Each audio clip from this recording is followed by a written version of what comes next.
stop, and landing 13 left if that's available. Papa Hotel Tango India Link, Palm Springs Tower, squawk 6250. 6250. Papa Hotel Tango India Link, Palm Springs altimeters 2985, radar contact about 10 miles west of the Palm Springs VOR. Presently landing runway 31, so requesting straight in for 13. If that's available. Ever correction, Papa Hotel Tango India Link, make straight in runway 13 left and clear to land. Landed 0905. Clear to land runway 3 left, Papa Hotel Tango India Link, thanks. Palm Springs clearance plus 4658 is type PC12 land call request clearance to Vegas S-File. This 4658, Palm Springs clearance. Good afternoon. Unable to give you S-File, and I'll be full route sailing. This 4658 is cleared to the Las Vegas Airport. VFR Cathedral 1 departure procedure to Palm Springs. Victor 370 to 29 Palms. Victor 538. Cresso. Going to Cresso 3 arrival. Maintain 7,000. Expect flight level 2405 minutes after departure. Departure frequency 126.7. Squawk 6316.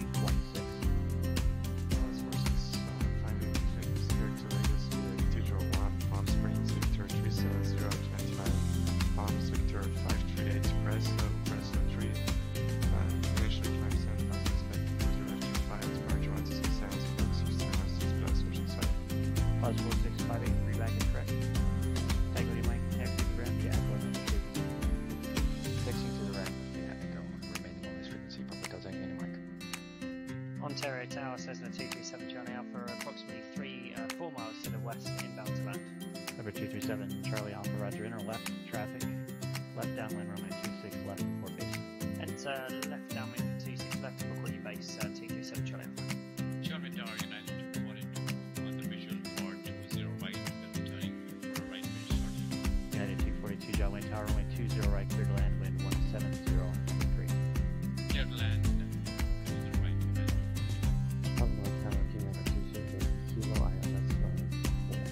Near 520 Yankee Kilo, Palomar Tower, runway 24, clear to land, wind 210 at 1. Number 237, Charlie Alpha, runway 26 left, clear to land. Left base land 7 Charlie Alpha. Palm Springs right plus 4658, is trying to get to weather, going for taxi. Others 4658, Palm Springs ground, runway 31 right, taxi via Echo and Bravo. Trail right via Echo Bravo 465. Riverside Tower, good morning, November 2903 Alpha with you on the island. Number 2903 Alpha, Riverside Tower, good afternoon. Runway 9 clear low approach, report miss. November 2903 Alpha, get low approach, runway 9, next report is Palm Springs Tower plus 4658, ready to go trail right at Bravo. And it was the 30 area here. Plus 4658, Palm Springs Tower, runway 31 right, clear for takeoff. Clear to take off trail right plus 465.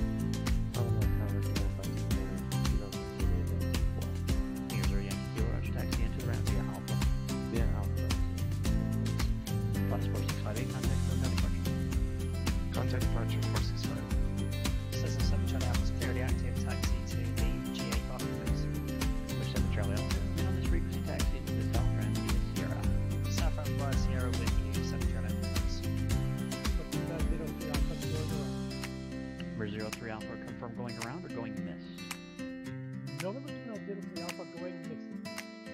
Number 03 Alpha, roger, execute the published missed approach procedure. Flying is published mid-approach procedure. November 203 Piper 2903 Alpha, contact SoCal departure. Contact departure, 03 Alpha. Number 03 Alpha, departure frequency 135.4. 135.4 for departure. November 203 Ontario Tower, November 516 Delta Mike, inbound RLS 26 left. Number 516 Delta Mike, Ontario Tower. Good afternoon, Ontario. Wind is calm. Runway 26 left, clear to land. 26 left, clear to land, 6 Delta Mike. Ontario Tower, November 36. Correction, 516 Delta Mike, clear deactive at uniform, taxiing to the south apron. Number 6 Delta Mike, roger, taxi to the south ground via Sierra. Remain on this frequency. This year on this frequency 6 Delta. Riverside Tower,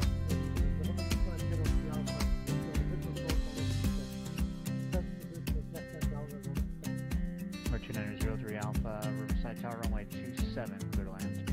Clear to land runway 27, 03 Alpha. Riverside Tower, November 2903 Alpha, in Alpha, request taxi to the transient parking. Number 2903 Alpha, Riverside, ground in the future. Don't switch to the ground frequency unless you're told to do so. Should stay with tower, exiting the runway all the way to the whole short plane. Stay on this frequency for now, taxi into the ramp via Alpha. Taxi to the ramp via Alpha. Welcome. November 2903 Alpha. Runway clearance. Johnny clearance. November 6th. Charlie Mike Cherokee. I would like to attempt the I-4 rating today. Cherokee 76 Charlie Mike John, clearance. Good evening. Good luck on the I-4 destination. Will be Kilo Oscar X-ray Romeo. That's Kilo Oscar X-ray Romeo. 6:30 Mike. Yes, sir. Good luck. I'm going to sign off and collect some information for this destination. I'll sign back in. Is that okay? Absolutely. Just report when you're back with the I-4. And how long do you think it'll be? It's not going to be more than an hour, is it? No. I have to file and get some charts and plates. Wonderful. Yeah, I'll still be here, so it shouldn't be a problem. And we'll look for your flight plan to come through. Which you guys have. Las Vegas Tower, plus 4658 to usual 1 hour right, 4500. Plus 4658, Las Vegas Tower, runway 19 right, clear to land, wind 1807. Clear to land, 1 hour right, 465. Plus 658, exit right, taxi into the ramp via hotel, remain on the frequency today. Exit right, ramp down, hotel, and frequency 58 Ground, number 95 for Whiskey Alpha's Piper Comanche PH4/Alpha. Like taxi be active, VFR east departure with weather. Calling Long Beach Ground, need you just to verify your call sign, please. Sorry about that. 916 Whiskey Alpha, November 916 Whiskey Alpha. Comanche 9016 Whiskey Alpha, Long Beach Ground, roger. And just confirm VFR eastbound. Eastbound and east ramp just south of runway 25. Comanche 9016 Whiskey Alpha, roger, runway 26 right, taxi to Kilo. Okay, 25 right via Kilo, 916 Whiskey Alpha. Long Beach Tower, November 916 Whiskey Alpha, holding short of 25 right, Kilo, ready for departure, parking east. Round 16 Whiskey Alpha, Long Beach Tower, runway 25 right, clear for takeoff, right downwind departure, route. Clear for takeoff, 25 right, right downwind departure, 6 Whiskey Alpha. Good day, Palm Springs, ground scanning, double Delta, East Bend, India, close traffic, 31 right. Papa Hotel Tango tonight, Palm Springs, ground, say again, aircraft deck. Brace is not scanning. Skyline Tango, any Mike, thank you, runway 31 right, taxi via Echo and Bravo. Echo and Bravo, 31 right, double Delta. We're center, 791 Juliet, towards ground left, clear. Okay, Sky 700, we see there's no clearance delivery with this field, so would we get our departure instructions with tower or with ground? Always go with the lowest, so we'll start with ground, just say your intentions. Okay, Sky 791 Juliet, type Cessna 172 on the south handers with numbers requesting VFR advisories to Number 791 Juliet, roger, departure frequency 134.9er, squawk 2061. 1349 is 2061. Got 901 Juliet, read back as correct, are you ready to taxi now? In a couple of minutes, just go down to the side. Sky 700, south handers, Sky 791 Juliet, roger, runway 29 right, taxi via hotel, correction, taxi via Alpha in Juliet. 29 right, taxi by Alpha and Juliet, Sky 700. Palm Springs, Tower, Sky Papa Tango, Mike is holding short runway 31 right, Bravo, and ready for departure, close traffic.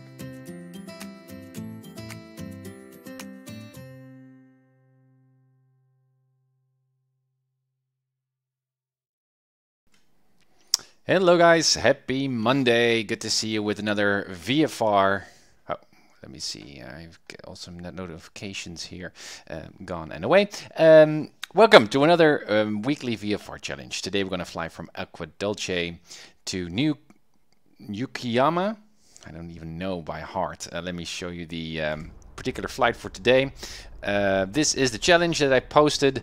Lima 70 to Lima 88. New Yukiyama, I think. Oh my gosh, now I really need to know. This is the map, this is the flight, VFR flight, just basic PilotEdge, not PilotEdge, but PilotEdge. And we're gonna use the sectional to get all the way to the west.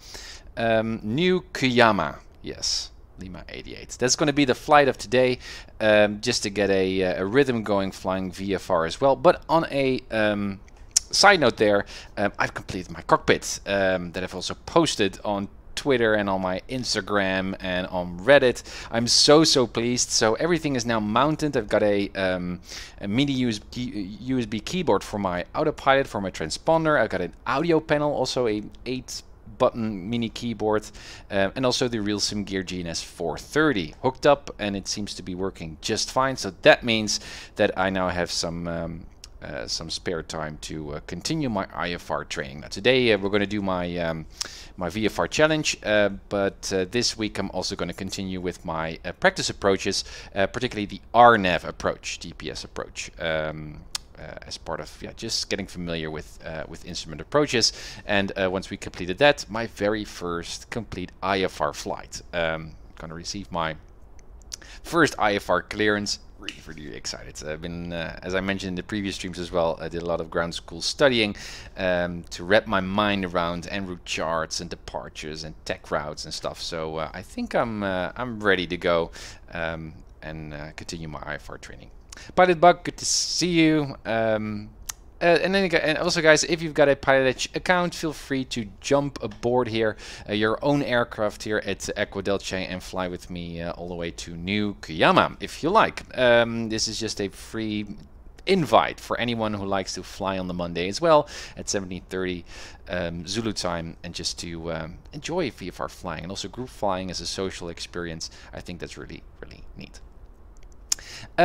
Anyways, so we are here at the beautiful Aquadelce. As you can see, a lovely airport. Also very pretty scenery here all around. Also all kinds of traffic. The ground clamping bit here on Aquadelce, here on PilotEdge, doesn't work seamlessly, so there are some aircraft taxiing around on the other side of the airport, and also couple of feet above the ground, which is a little bit nasty, something that we're going to ignore completely today. But as you can see, very pretty, also very pretty flying day, VMC all around, which is very much necessary for us flying this VFR challenge. Alright, winds, let me also look at this one. Winds are very calm, or even non-existent, which is very nice. We're going to depart here runway 22 and all the way down, and we're going to pick up all kinds of visual reference points to see if I'm still able to fly all the way down to New Kuyama, just basing my navigation on roads and mountains and cities and stuff. So that's going to be really exciting, I think. And what we're going to fly as well is the Aerosim Gaming Piper Cup, the Super Cup. Also very cool. I love this airplane. Very realistic flight model, and just a joy to fly. So that's what we're going to do today as well. Flying a tail dragger, which is always quite a bit different than flying my trusty 172. So that's awesome as well. Let me see. Can I? Oh yeah, there we go. Yeah. So here we are. We even got a GPS here that I'm not going to use. Here, talking about that ground clamping issue. So my primary instruments here, a GPS. We also got some buttons or switches here, a big light that we can use in case we get really lost and we're going to fly in the nighttime. But it's a really nice airplane that we're going to use today.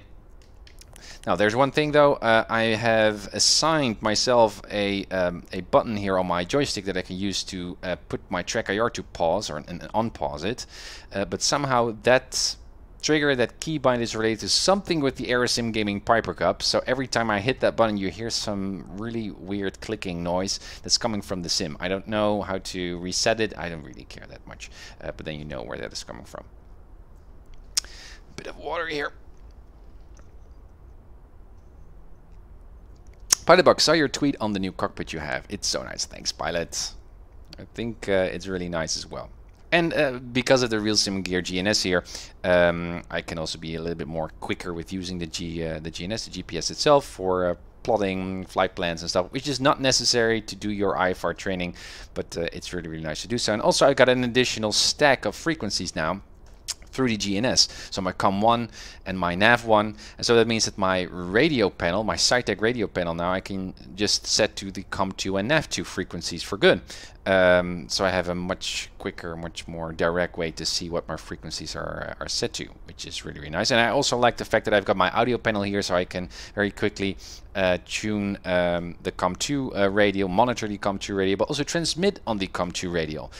These are programmable USB keyboards, which is really, really nice actually. Again, not necessary, but very, really nice. And the same for the transponder here, another mini keyboard that I mounted here on my cockpit, where I can just very quickly just hit the ident button or switch over to VFR transponder code, or use the autopilot as well, which I expect I'm not going to use that much the autopilot, but it's nice that it's there.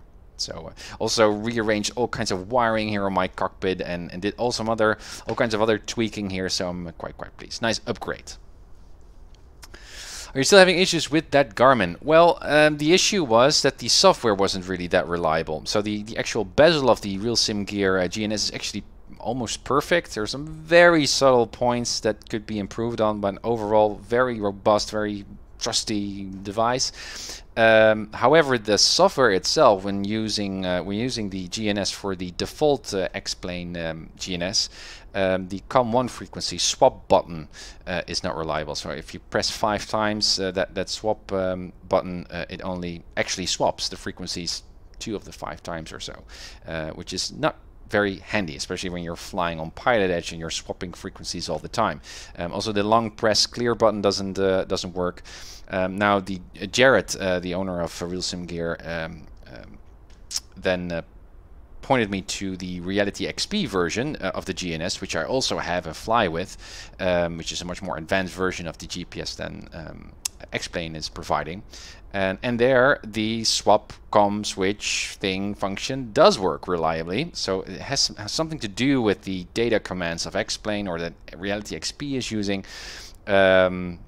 So that's the software that I'm using now, the Reality XP version. That works pretty well. So yeah, ready to go. The only thing that doesn't still work is that long press clear button to get back to the default GPS screen, but that's not really a big issue at all. Okay, so already past our VFR challenge time. Let me just have one look. You have noticed as well, but at the beginning of my VFR challenges, many people joined in actually to fly. But in the last few challenges, pretty much no one joined, which is a bit of a bummer, but I totally get it. And also, obviously, I know that I plan these VFR challenges on a day that doesn't really suit a lot of US pilots. 17:30 Zulu here time at a Monday, but that's just the time slot that I have. So even though I like these VFR challenges, I might discontinue them at least for a while until we get more European customers going, or I receive some tweets or messages of people saying, oh, I really like to join in. Otherwise, I will use this time slot to continue my IFR training and fly a lot more on my own, which I totally get as well. What was the company name that made the Garmin? It is RealSim Gear, realsimgear.com. Yeah, Papa Hotel Kilo India Mike. That's a nice one. Welcome to the channel. RealSimGear.com, that's correct. Hey, Crash Tender, good to see you. Thanks. Hope you're doing well, buddy. Okay, so again for today we are on our own, but again just the spirit of challenging yourself and keep on flying, that's something that I really, really love. But especially now, once my cockpit is done and I've got all my instruments, I really like to dig into my IFR training again. So I think that's what I'm going to do. I'm going to do my first IFR flight again this week as well. But then next Monday, I think I will just continue with my IFR training and discontinue the VFR challenges for a while. Which is going to be exciting, and prepping myself for all of the I ratings, right, on PilotEdge. And once I completed that, I'm going to continue with my Skyhawk 172 build that I was busy with as a parallel series on my channel. and we'll see after that what kind of flights I will do. I will still fly, obviously, but perhaps I'm also going to do some YouTubing, just full edited, nice video, edited flight videos. I'm quite curious to venture out into some other content that I can create for you guys. Anyways, into the cockpit. There we are. Yeah, so what's the flight? Okay, Roger, blip, I get one of those, making a new 172 home cockpit that I can use for my flyer. Awesome, pilot. Buck, awesome. Good to hear. Beach Dog, I'm here today, not flying though yet, don't have a tail drag. Love the VFR. Ah, thank you, Beach Dog, thank you for noticing. Well, again, the whole VFR challenge is just based on the fact that how many people just show up and or at least show interest. Otherwise, it doesn't really serve much of a purpose. And especially now, because I prioritize on my IFR training, I would rather spend this time doing that. But in any case, if someone feels like flying VFR, a group flight on PilotEdge, please let me know either through the chat or on Discord, preferably, where others are joining as well. Pilots, also air traffic controllers that are following my channel and really like to fly as part of these groups as well. So hop over to there to show your interest and know what others are doing as well on PilotEdge. Okay, so the flight, yes. So it's going to be actually a pretty long flight, which is nice. From Agua Dulce, perfect VMC weather. I've only set some visual reference points. Also, I've increased the resolution of my flight. I was noticing a few days ago when I was reviewing my streams that the resolution of my iPad was actually pretty poor these several streams ago, and then I noticed that I actually also had set a particular option in my air server Wi-Fi transfer program, that it's a slow connection, that it cannot really boost up that resolution of my iPad. So I fixed that, so now the resolution is much better, and also the thing is also a little bit more quicker. So I hope that pleases you as much as it pleases me. Anyways, visual reference points. So we're going to take off Agua Dulce, follow that highway or freeway or whatever it is. Still don't know the difference between the two, on my left side until we hit that city, Santa Clarita. Then we make a right turn up to the Castaic Lake.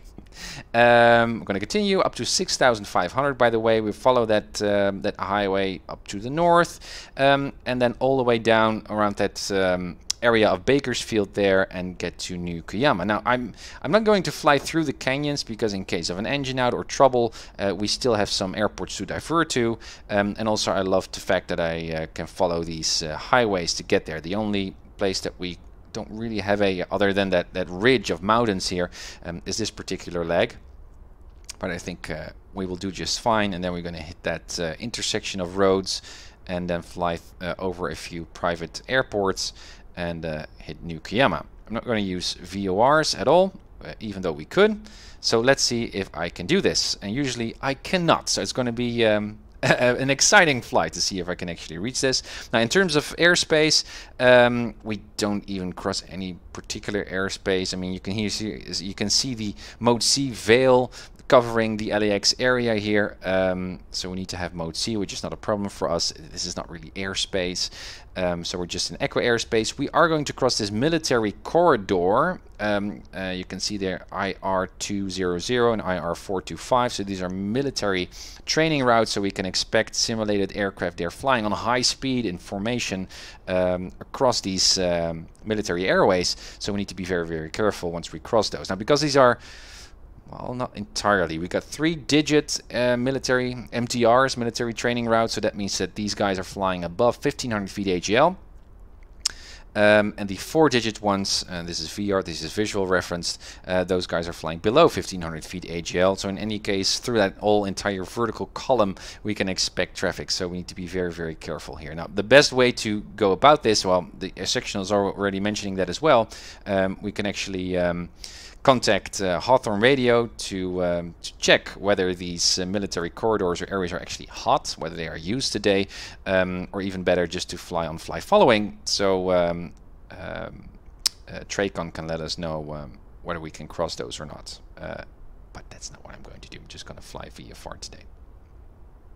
Or that's not even, I'm just going to fly VFR without using flight following. So that's about it. So very nice casual flight, a lot of scenery, I'm hoping also gorgeous scenery here. This is a very pretty area. I'm just going to have some fun. Okay, so let's fasten our seatbelts. Let's see if I can still fly this Piper Cub. Beach Dog came here today and flying. I'm Bill Beretta, your Discord. Beach Dog. Roger. Bill. Okay, so that's, I need to co-reference that. Awesome. Had to set up a PilotEdge account to get started with my ratings first. Hope to join next time. Awesome. Awesome, Kim.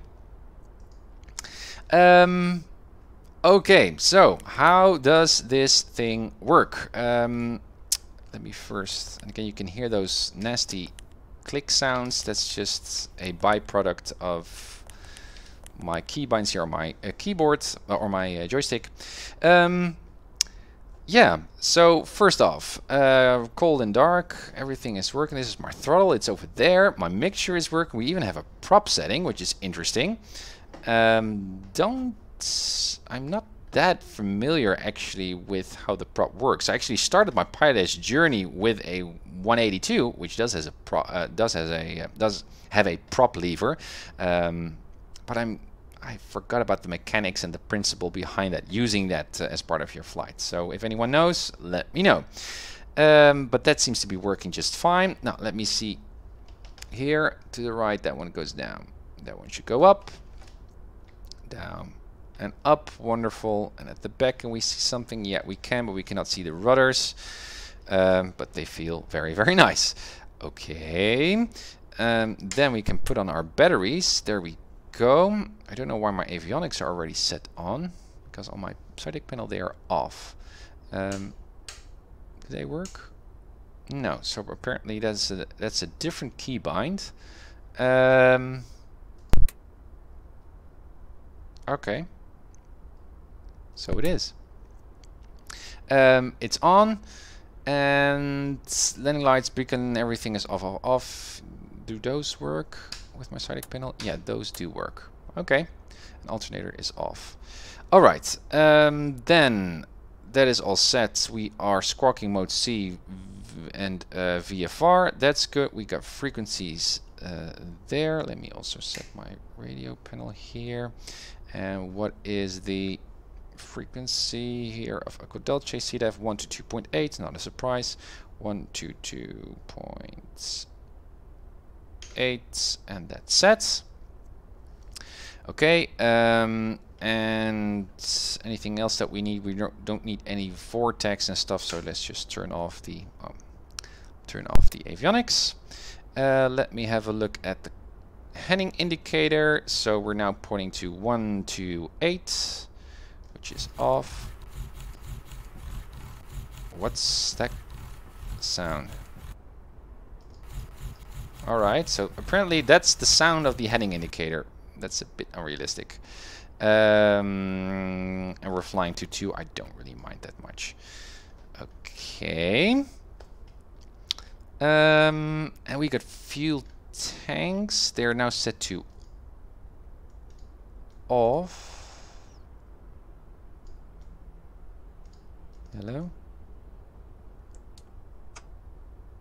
It's a left, yes. We don't have a both, we only have a left and a right tank. So yeah, we need to be careful because we might become unbalanced if we continue flying on the left tank too much. Yeah, that's good to know.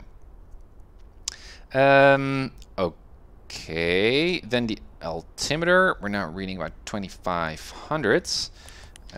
Let's see, we should be at 2660, which is not too far off. 2660, yeah. So something like this. Yeah, anything else? No, that's about it, I think. Magnetos are over here. Don't know, those are switches, so I guess that my side deck panel would also not work with that. And this is the trim. Does my trim work? That sounds good. Yeah, it does work. Nice. Okay, so set that to the middle, I guess. I think so. And there's the starter. Yeah, so I might need to fiddle around here to get it started. We also have a window that we can open. That's wonderful. So let's see if we can start up this baby. Batteries are still on. I guess just prime the usual way. Do we have another kind of priming mechanism? No, we do have a fuel pump. It's over there. Yes. Okay, so let's just use the regular 172 style. Fuel pump on. Mixture in. 1, 2, 3. I don't hear anything, which is not a good sign. I did see a oil pressure rise there. Is there anything else that I can do? Battery switch on. I think it worked. We'll have to see. Yeah. Yeah, so a little bit of throttle. Parking brakes are still set. And let's start up. Now let's see if I can do that with my switch panel.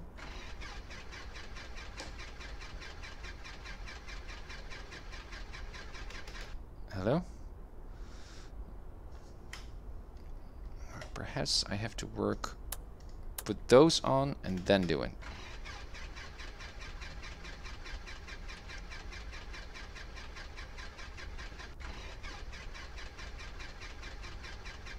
Perhaps I flooded the engine. Doesn't sound good. Mags are off. Yeah, NZ. Those are now on.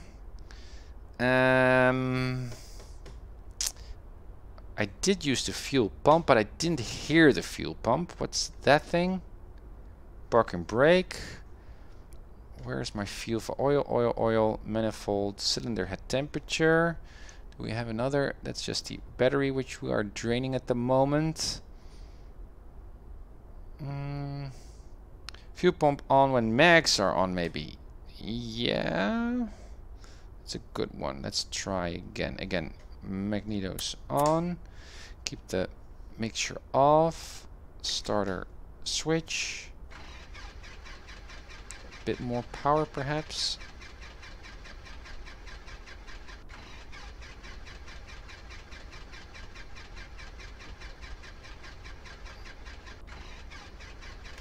Doesn't sound good. Is it flooded or is it not primed? That's the question. Will it blend? That's the question. So meanwhile, I might have already used up all of my battery power. Let me see how we are doing. Maintenance reports. That's interesting. Max 396 and we're at 454. 12 kilometers seems to be just fine still. Mixture full rich, yeah, crash. Perhaps. We've got fuel, right? This means that we have it set on the left. Should not make a difference. Yeah. Or we should prime it a bit more. Let's use it. Yeah. Okay. So let's try it with the mixture full in and see if that what that does.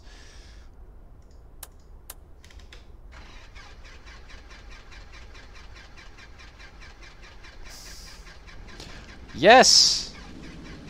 Yes. It works, Crash. Thanks. Okay. Get it moving.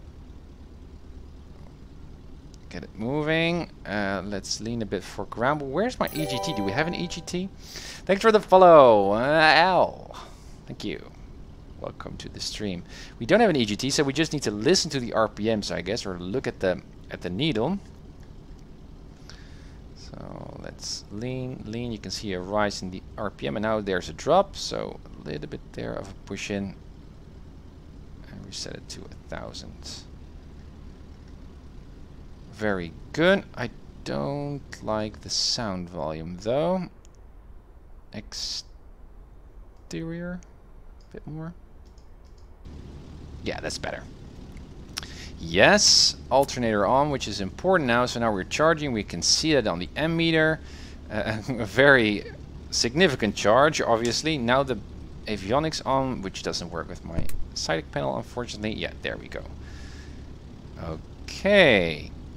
Looks good. Magnetos are on and nothing else that we need to set. We're now on the right tank. So that's something that I need to remind myself of while we're flying. We need to switch over to the left tanks every now and then. Okay. It's alive. Yes. Kick it. Okay. Very good. Now let's inspect the engine here. Oil pressure is actually quite low, but we also got low RPM, so that doesn't really worry me. Oil temp is already in the green. That's fast because perhaps it's already very hot outside or something like that. I don't know. Cylinder head temperature. Yeah, this is something that I need to look at, and also the manifold pressure in relation to my prop setting. That's going to be interesting. Okay, and again mode C. Yeah, so I guess we're already warm enough to get going. Winds were calm, at least once we started the stream. Yeah, and they don't favor any particular runway. So I have to use runway 22 because the AR is flying that as well. And let's get going. Also got a significant readout here. Winds here in terms of airspeed. Rushing into my pitot tube, and I don't know where my pitot tube actually is on this airplane. The tail or something at the front here, I don't know. But there's some, this suggests that there's actually a pretty strong wind, about 30 knots or so, but that doesn't really seem like it. Or it might be the wind from the prop getting into the pitot tube, which is a bit weird. Okay, let's give it a taxiing. Parking brakes released. There we go. Oh, this is such a nice effect. Listen to the sounds. There we go. Aqua Delta traffic. Piper Cub. Papa Delta anyway, Mike is taxiing to runway 22. Aqua Delta. This is cool. I missed this. Oh yeah, guys. Cowboy style.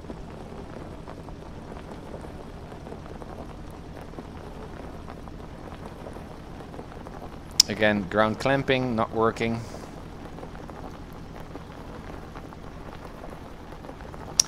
Now I need to remind myself how to actually take off with this thing, because it requires quite some technique, and I believe it had to do with not going full in with the throttle just yet, but get a speed going, then pushing down to raise the tail, and then give more power, I guess not full power with this Super Cub, and then lift off, something like that. Also I can see that the airspeed indicator here still reads out 40, even a bit more than when we were parked. Don't know what's going on there. If it's wind, then that would be quite weird actually, because now we are turned 90 degrees from in reference to our parking spot there, so you should expect to see no reading at all. And we're taxiing into this direction, but it's still indicating around 30-40, so some mechanical thing, I don't know.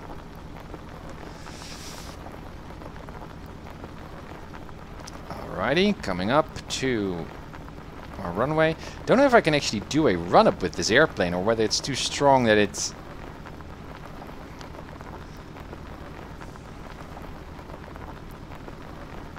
Let's see what happens. Also, our airport elevation is pretty significant, but not enough to really go leaned with our takeoff. Alright, front the threshold line here. We don't have any winds here, so I don't really care that much. There we go. Alright, 1000. Let's close this window so we don't get any dust and stuff in. Mixture full in, prop is full in. Let's see what happens. 1800, I guess. I don't know. Don't know if that's the case with the Super Cup as well, but it sounds good and all. Can I do this? I will. Let's just see.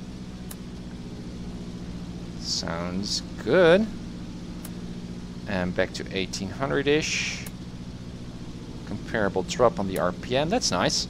Okay, now let's see what the prop is doing. I believe my manifold pressure should go up, or the oil pressure should also go down and reestablish. There's some kind of scheme. You need to cycle 3 times through your prop lever, I think. Yeah, RPM should drop. That's the first sign that this is working. This is good. But actually the manifold is dropping.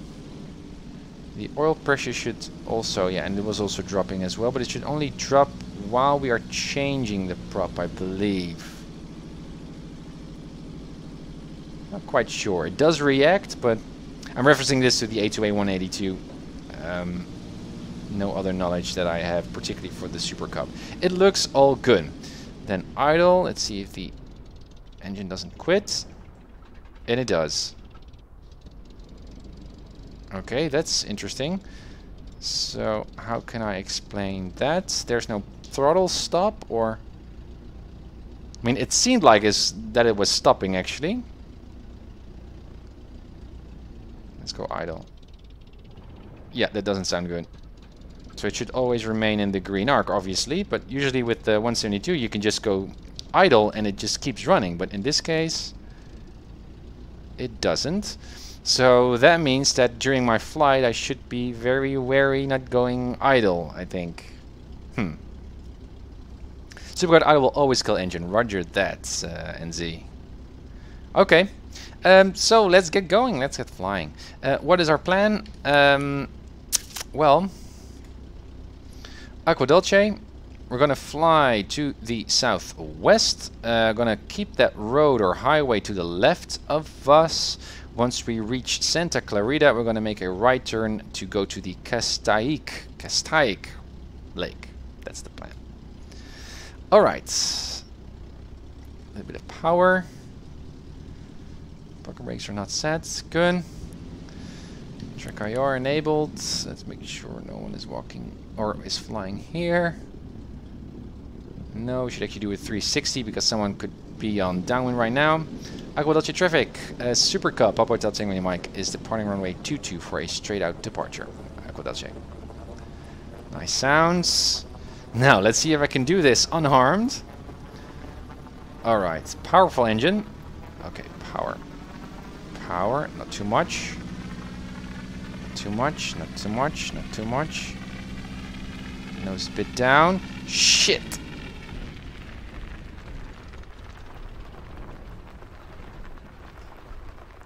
And I went completely idle, obviously. Okay, guys, we need to have some technique here to get off. These are still on. I should be able to start it right away. Should I? Yes, there it goes. So let's try again. Okay, so I put power in. I push down on the yoke, and that's when the shit hits the fan. Castaic Lake. Thank you, Beach. Tokyo Drift, baby. Aqua Dulce traffic. Super Cup Papa Hotel Tango Mike. We rejected our aborted our takeoff. We're gonna try again. Aqua Dulce. What is the proper technique? So power. There was some kind of trick. Oh no. You should not at all push down on the yoke, because then the tail lifts up from the ground and you don't have any steering control. You should actually pull on the yoke, so you push down the airplane and the tail onto the ground, so you got friction and stuff going, and then once you reach a particular speed you can then release that aft pressure on the yoke and then try it. That makes sense. Let's see if that also works. Okay, some other aircraft just departed. I don't see anyone there on short base. And final, Aqua Dulce traffic, Super Cup Papa Hotel Tango Mike is departing runway 22 for a straight out departure. Aqua Dulce. Alright, there we go, guys. Alright. So much fun to fly this thing. Okay, power. Pulling on the yoke. Pulling on the yoke. Much more control authority here. bit more power. There we go. Wow. That was a bit risky, but we did it. Trimming up. And there we go, guys. This is such a nice way to fly. And what power does this thing have? My gosh. Look at that climb. At 1500 feet per minute. Hoo-ha. Alright, some traffic there on my 1 o'clock. Thanks, Ryan. Thanks, Buck. Alright. Overflying that beach barren there.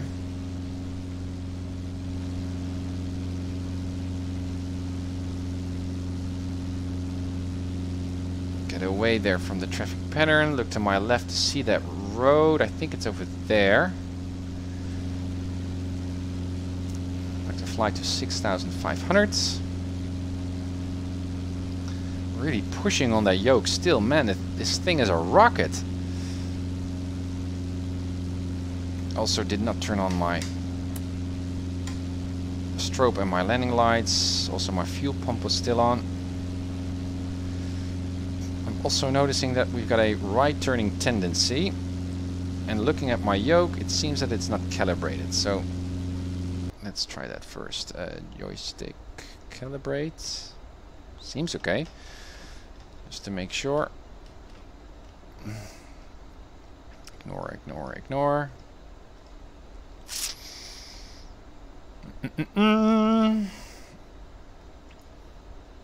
Done. Yeah, that's better.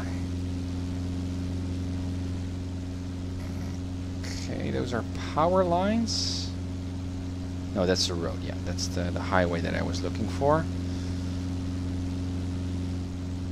Aquadelcia there at the back.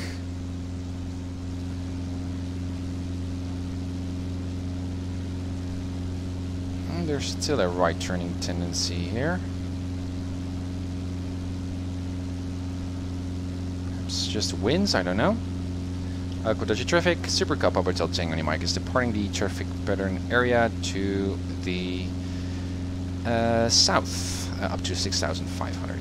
Last call, Aquadelcia. Okay, there's that road, highway, freeway, whatever it is, and Santa Clarita should be coming up. I can see it over there. Also have some clouds here, which we actually should avoid as VFR.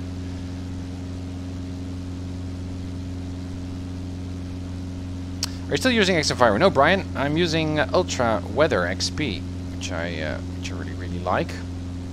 Does the same thing as XEnviro, only it works.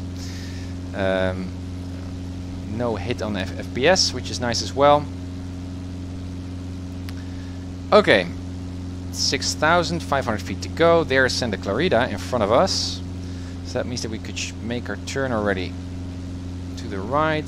Make sure that we don't fly into any clouds. And that's still something of a limitation in X-Plane. That you can still fly into sudden IMC and you cannot really reliably fly around or avoid clouds, which as a VFR pilot is actually something that is really necessary.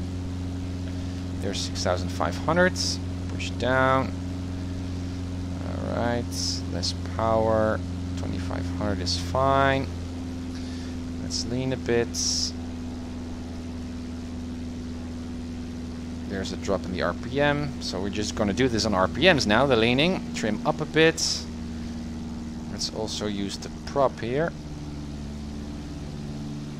But I'm not sure where to look for, which is nice, because then we can learn something today. Also my speed is drastically dropping, so I guess I need to put in a bit more power. Alright, so now we're going to make this turn to the west from Santa Clarita. I'm now looking for that Castaic, or sorry guys, I cannot pronounce it. A bit more power, I'd like to go a bit faster. Still working with the prop there to see if I can But I need to look at my instruments here as well, rather than just listening. Manifold pressure. There's no green arc here, which confuses me a bit. And cylinder head temperature looks okay.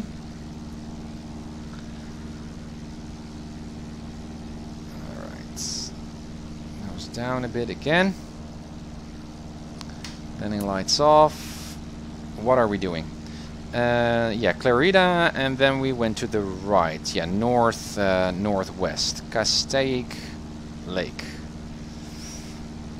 So as you can see here on the heading indicator, west, north, northwesterly, that's good. 6,500 is good, but let's stay there. Some haziness in front of us, but that's fine.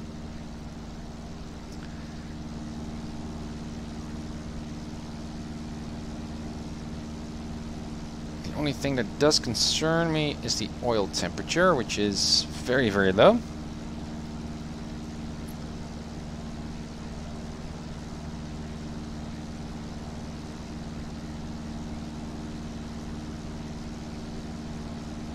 Pressure is good though.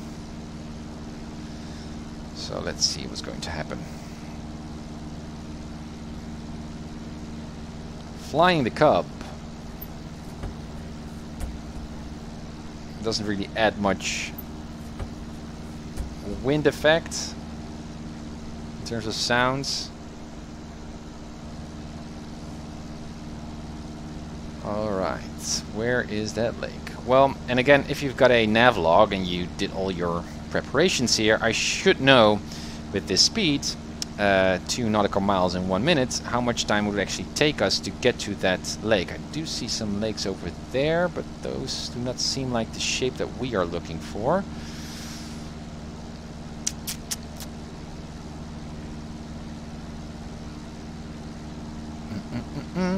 But we can have a look. So here we are flying. What's the distance here? About 11 nautical miles. And around 100 knots. 4 flights tells us it's about 6 minutes.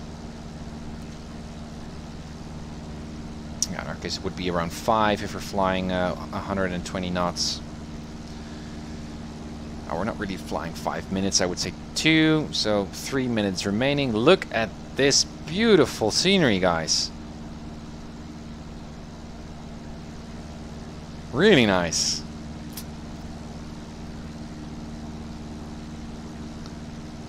Right. Just a little bit nose down trim I need. Engine sounds good. Oil pressure or oil temperature is still quite low. Hoping that does not produce any engine failures, which emphasizes the importance of us flying near other airports as well, in case we need to divert. Ah, I can see the lake. There it is. Nice.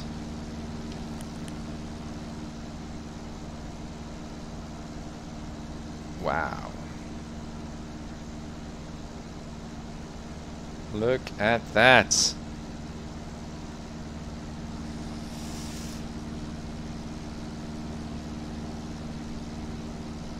All those trails, it's so pretty. And again, also by flying photoreal, I'm also so much more curious to look outside and see where we are flying. It's almost like flying over Google Earth in a way that it actually is. These are Google images. But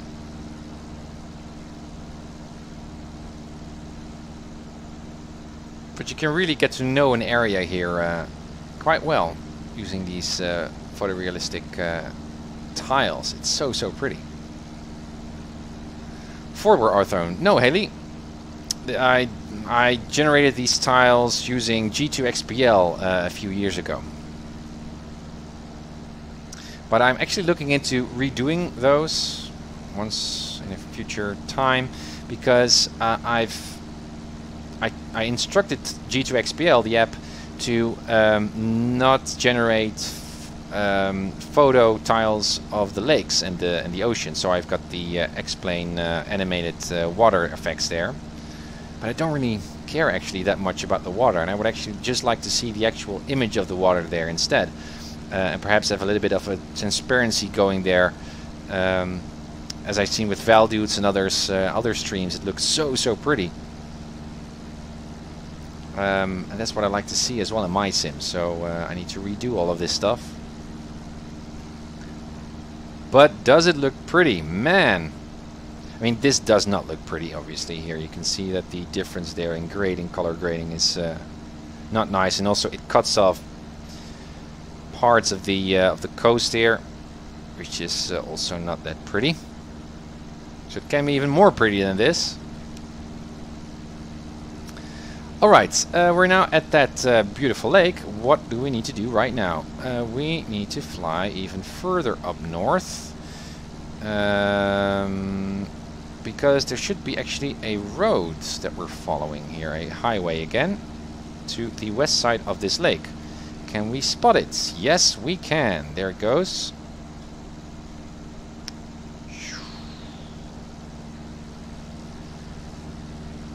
And I'm also pointing my nose down. Well, I should actually go up, and that's because I was retrimming and not paying attention. Wow, this is such a nice area. Wind change.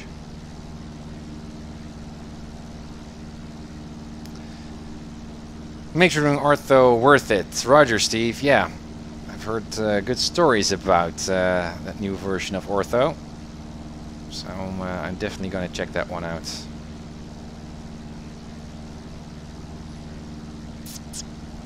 Also no clouds above us.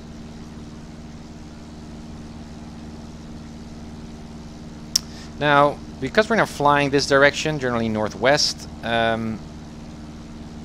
we are about to cross that military training route corridor, so we need to be looking outside, spotting any high-speed, as far as we can, high-speed military formation flight here on PilotEdge.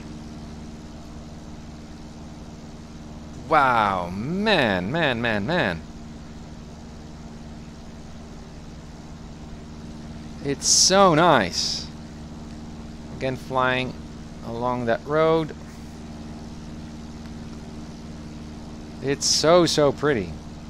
What I also love about flying the Super Cub is that obviously just how much window, how much glass you actually have to look through in comparison to the 172. Also because it's a one-seater, at least it's a two-seater. But because the airplane is much smaller, you don't have a pilot next to you, you don't have a seat next to you, you don't have any airframe next to you, so you have a perfect view outside. Feels much more immersive. It's really nice, as you can probably tell.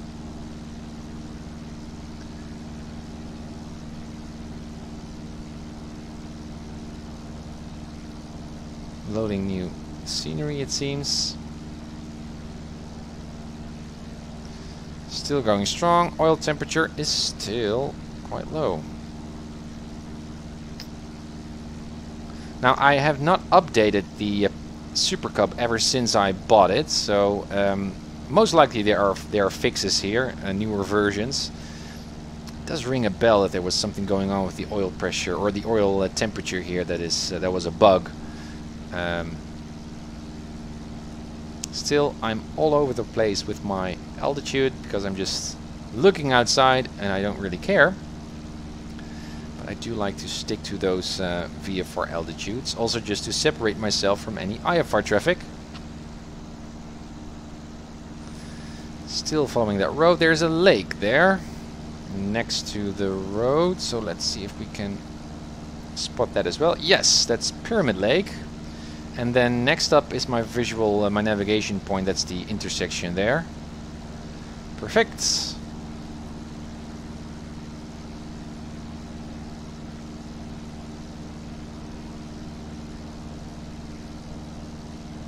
Again, still climbing.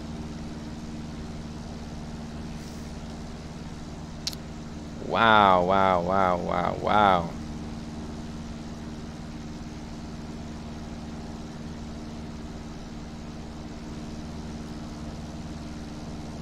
This is fun. So, the prop. How do I what do I need to look for to properly set the prop lever here? We got the cylinder head temperature. I don't care about that in reference to the prop. I think it had to do with the manifold. Let's see what happens if I just tinker with it. So I'm now pulling on it. You can hear the RPM drop. You can also see my airspeed is dropping. Now let's increase it. Manifold is decreasing. Speed is increasing. My RPM as well.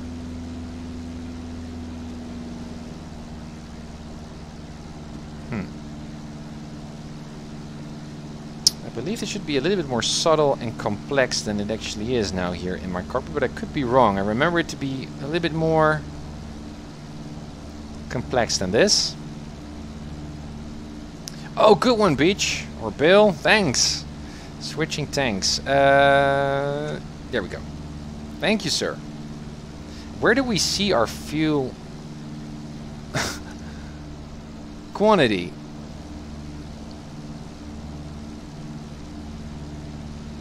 Oil temp.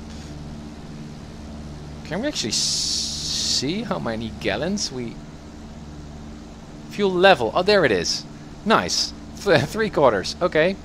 And the other one over there, I guess? Yeah. Nice. Look at the outside view. Also here we're crossing the border of another tile. As you can see, another color gradient. Grade. Still following here that road. Going to the north, and there you can see already the intersection, I think. Here. Yeah. Perfect.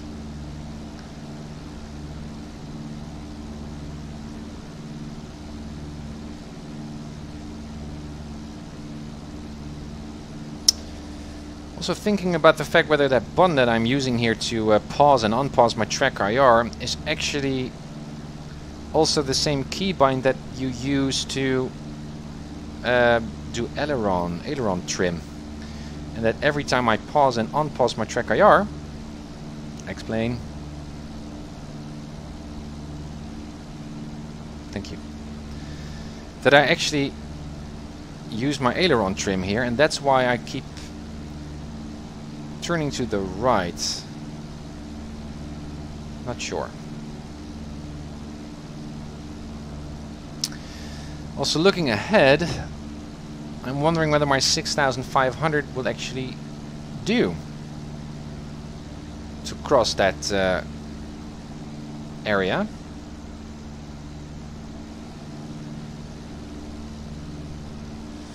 Seems that we will not be able to do that. So there's the intersection. We still need to go up further north. Yeah, the left. Well, we just barely might. 4,000, 7,000, that's the hilltop there. Well, we just might. And again, I don't have a really current altimeter setting. Can we listen to Bakersfield? That is 118.6. 118.6.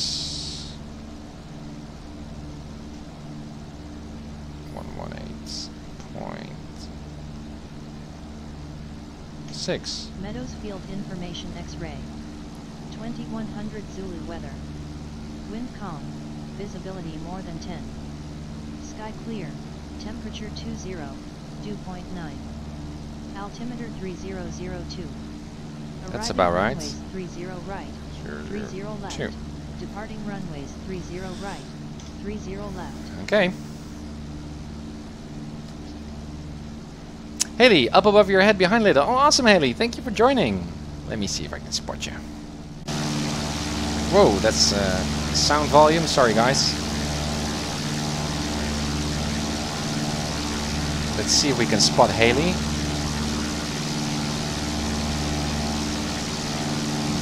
Not yet. Alright, here's that crossing. So let's stick to the west side here.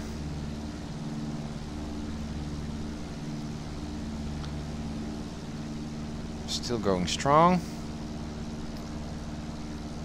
Let's just follow the highway over there and then through that valley further up north. I'm going to overfly all that stuff there and get to our destination airport. I think it was about the fuel level indicator. I think that was about the fuel level indicator. Don't know what you're referring to, Kim. I think that was about the fuel level indicator. Oh, sorry, the Haley's comment there. Okay. I'm sorry, I thought he was flying with me.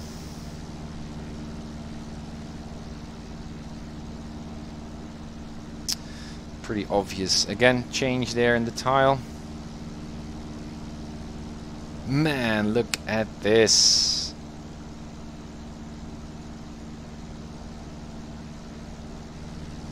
So, in case of an engine out, what would we do right now? Well, we do have an airport here nearby. I believe there's a private airport over there. Quail Lake should be here. There it is. Where we can divert to. And if not, then I would land at some grassy spot over here near the road so we can be picked up. I mean, with these tires... Oh, I didn't press my tires, by the way. So they are still spinning. No, they're not. Anymore. Still, that right turning tendency is a bit weird. Now, let's just shortcut this straight ahead. And we pick up that road again.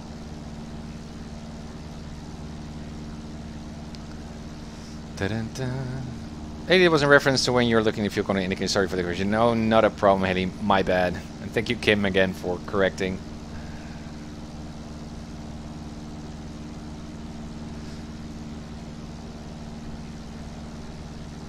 Yeah, crash. Well, that's also one of the... I don't know if it's because of my settings, but I cannot make screenshots while I'm using OBS to stream. If I make a screenshot in X-Plane, it actually outputs a blackish image, which is a bit of a bummer. However, I can do a... Can I do a selfie? I've never did a selfie while I was flying on my stream on PilotEdge. Never do this, obviously, when there's a lot at stake. Let me see.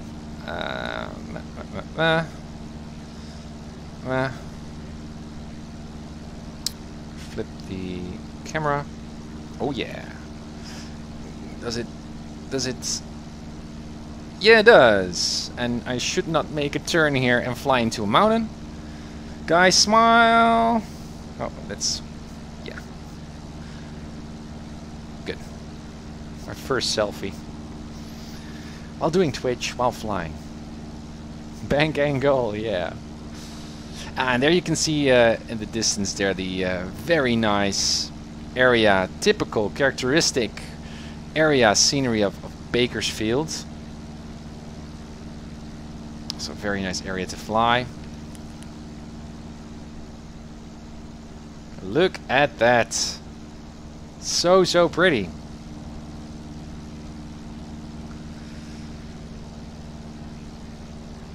Ah, JPOM, yeah, roger, that's... Vega, wonder if that's due to not using game capture through OBS. And hello. Yeah, I'm using game capture, indeed. Yeah, so that might be causing that. Again, I'm on 7,000 feet. Now, remember, those VFR altitudes that we need to fly are actually only mandatory once you are above 3,000 AGL. So as the terrain is climbing, we can actually safely climb with the terrain and fly at higher MSL altitudes without needing to stick to those VFR altitudes. But in this case, I don't know how high we up. We actually are, actually. What are those spots? Almost looked like snow, but push down. What a nice flight.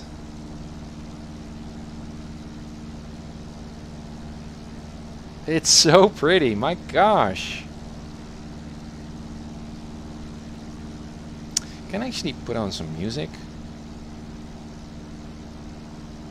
No. I thought I had some music here on my computer.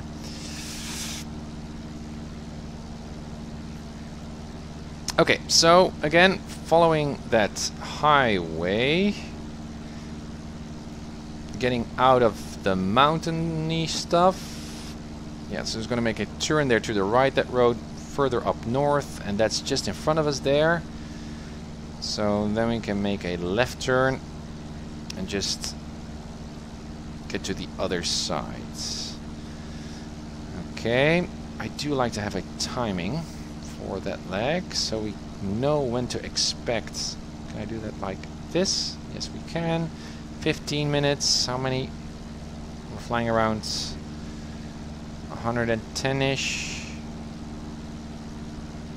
Yeah, it's kind of like, yeah, 15 minutes or so. Okay. Okay.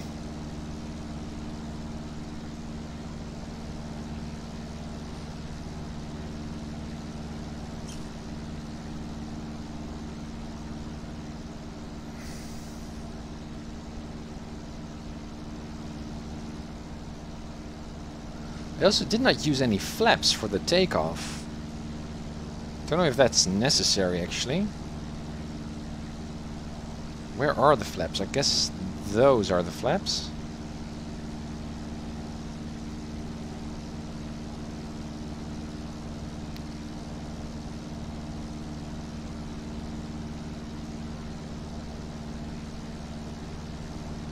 Okay, 7,000.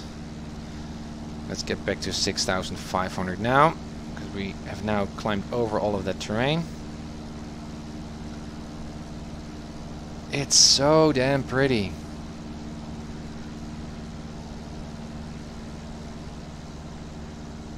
There's snow. It is snow. Alright.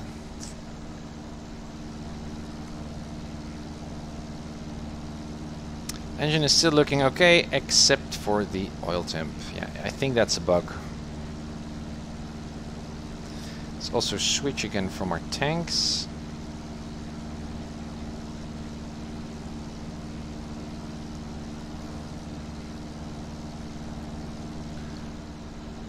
Three-quarters. Around 3 corners. And this is the left wing, I guess.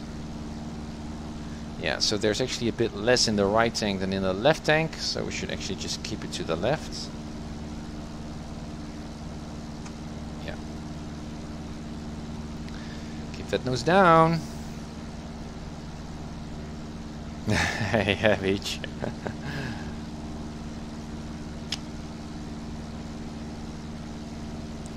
But again, I'm so happy that my cockpit is now finally finished.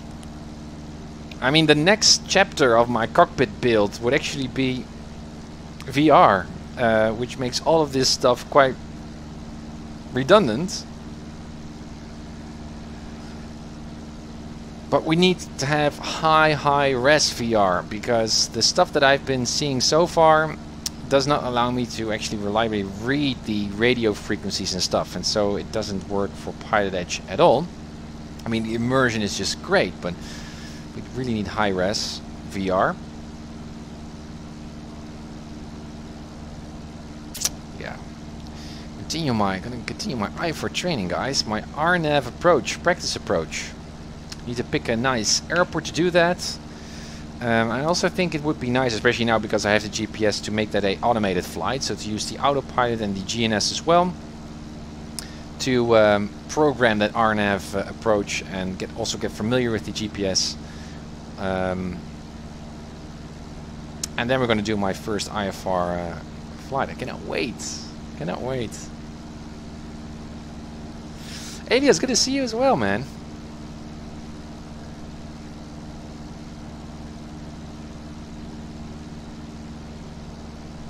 That's a lie. It works fine. You need to turn off AA and use super sampling. Ah, VR not ready for prime time. I have no issue using VR on PA. Okay, Elias. And also with good frames then, obviously. Frames per second. Because I've seen Matt Davies use it as well. I mean, that was the HTC Pro or something new. And he was also not pleased with the resolution, but he was also tinkering with a lot of settings there, so it might be that he also doesn't know how to properly set his VR headset to get the high-res going. Maybe it's using the Rift, which runs much faster for X-Plane. Oh, interesting. Well, again, I cannot wait, but in that case, I actually need to build myself an entirely new cockpit, because I need to reach out to my virtual radios and instruments, and if I do that with this setup, I'm actually going to hit my cockpit, my GPS here. So I do need a yoke, and my also like to. I'm not quite sure whether I need my throttle quadrant here, but I do need my pedals, and my yoke. That's the main thing.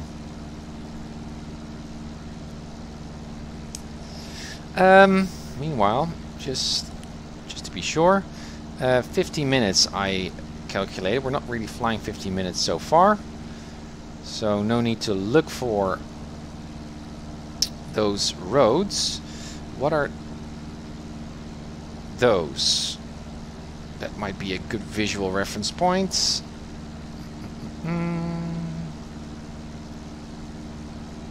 What are those? Water, water, water. I don't think that that's really water.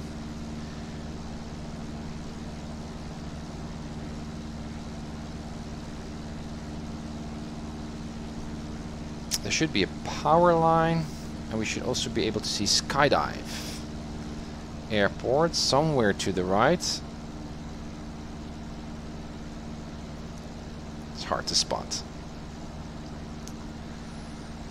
Sticky VR, since you use the Oculus Touch controllers for everything else. I really should do a video on setting up X-Plane the right way. You should, Elias. I would hold out and wait for the 8K headsets. My gosh, you do not need to do that. Maybe let's go skydive landing targets. Yeah, good one. We need to look for those. I don't think that those are simulated here on the PilotEdge.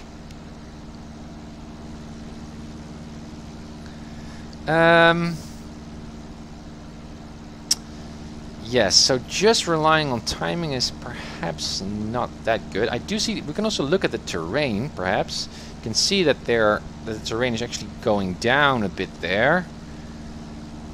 So that bodes well. If we look at the map, it's still loaded, yeah. You can see that that corresponds, so that's good. And eventually we need to cross a road. We're going to cross the roads. And we're also going to see a private airport. What is it? 7R? Yeah. What a nice area.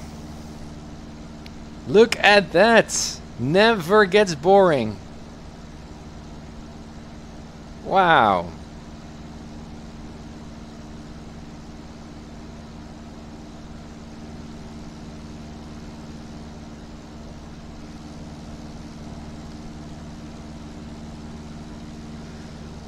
Alright, let's see, what do we have here. Those are still those rivers. This is not a road. Well, it's a bit of a road, but it's not that one, and still I see a lot of terrain. Yeah, it doesn't seem like it. What are those pits?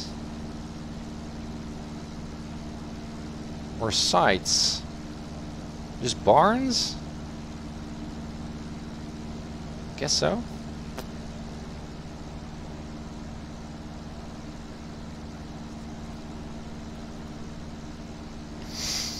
On the Glide Slope, yeah, I also love his streams, by the way, his VR streams. Looks so cool. Also just the responsiveness of the VR headset is awesome as well.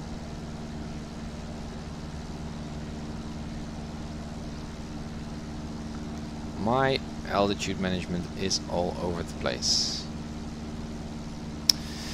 Now, also, I was mentioning this in my previous stream, that I was actually quite inspired by Jason, who was talking at Flight Sim Expo. The Finer Points, I believe that is his YouTube channel, and he was talking about how you can use flight simming obviously to nail, drill and practice all kinds of procedures, right? Procedures for taking off, procedures for navigation, procedures for everything. I mean, flying is pretty much all about procedures. I also been looking at some other YouTube videos, and I thought, yeah, Tim, you need to really spend a little bit more attention, be more serious about nailing your flows as well while you're flying, double checking, using redundancies and all kinds of other work. So I again found my checklist, luckily, for the 172.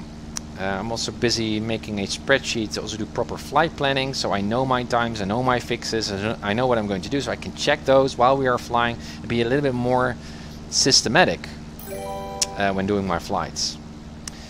Archenlet's, thanks for the follow. Welcome aboard.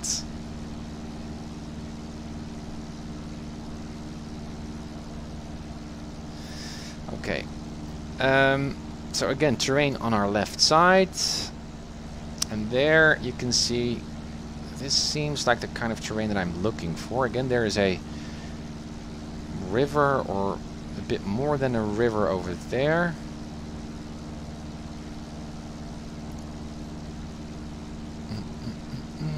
If you look at the map, you can see we cross actually a couple of rivers.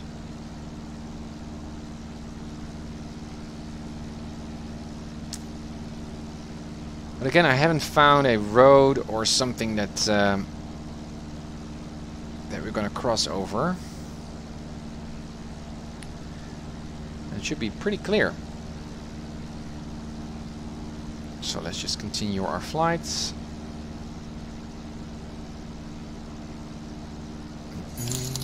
Thanks for the subscription, Kim. Thank you, much appreciated. Welcome to the channel. That's really supportive. Thank you.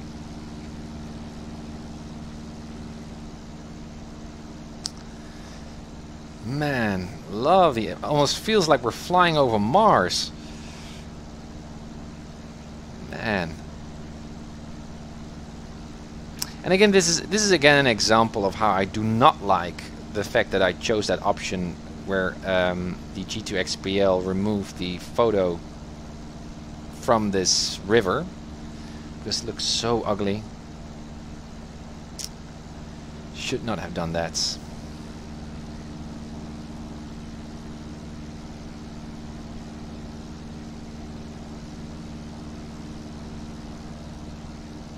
Still going strong. Again, the only problem I see with my engine is my oil temp, but that's a bug most likely.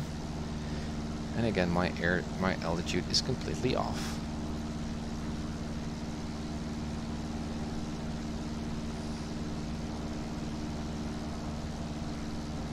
I mean, and clearly this has nothing to do with my skill to actually keep an altitude. It is just about a sterile cockpit and just focusing. That I'm not doing today, and also with the previous streams.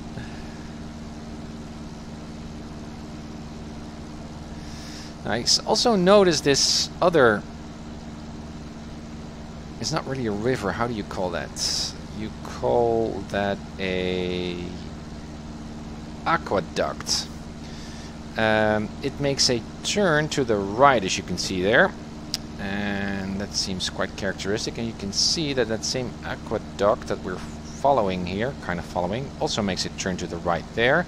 Should be a city, a little bit more to the west, and that joins in with that road that we're gonna follow downwards to New Kiama.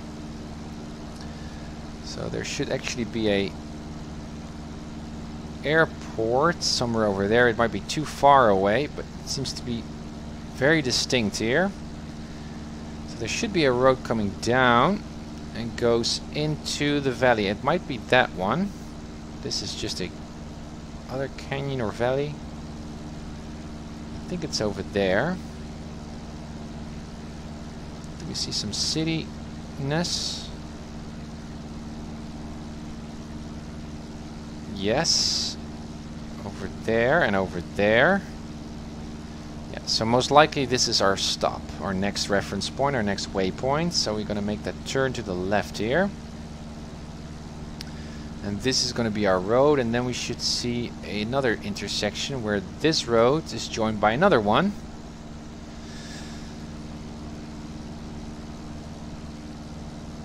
Yeah, and we should also see that private airports. And Nukiyama is 1 to 2.9er. 1 to 2. Meadows Field Information X-ray. Yeah, I don't care. The non-sterile car went exactly crash tender. We love that. Nice. Oh.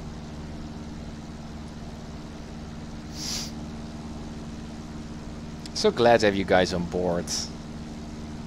And again, I'm thinking about doing more proper edited videos of my flights rather than doing those live to really make them pretty, and also annotate my flights. Almost like one on the what on the glide slope is doing. Just like to be more creative with that content, and also do live flights every now and then. But in those cases, I can also be a little bit more conscious, because then I will be reviewing my flight on video while I'm editing the video, and I can also share my thoughts and reviews, and then my flights and also my content become also a little bit more educational for my sake of training, which I think is nice. Look at this. Yeah, this is the valley where Nukiyama might be. Nukiyama is an airport that's part of the Cat 2?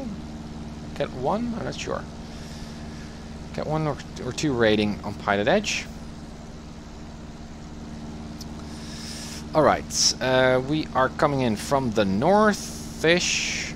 We are about 15 miles out, and we got runway 28 and 10, and we're just going to overfly the field to see what the winds are doing. Nukiyama traffic, Super Cup, Papa Hotel Tango Mike, is about 15 nautical miles to the northeast of the field, currently at 7,000 feet inbound for a full stop. We're going to overfly the field first to check out the airfield. Nukiyama. Alrighty, so here we're going down. I guess this is that road here. It's hard to see where it actually intersects with another road. Perhaps, I mean, I see a couple of roads there. Oh, this is the road. Yeah, so you got highways or freeways and other stuff. Let me see, we're now flying south-ish. Oh, this might be the intersecting roads. Let's make a 360, I like to be sure. Wow. Isn't this pretty? Also love the fact that with Tracker AR I can actually just turn my head here. It's nice.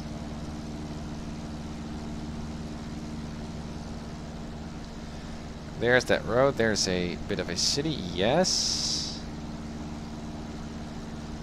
There's that aqueduct.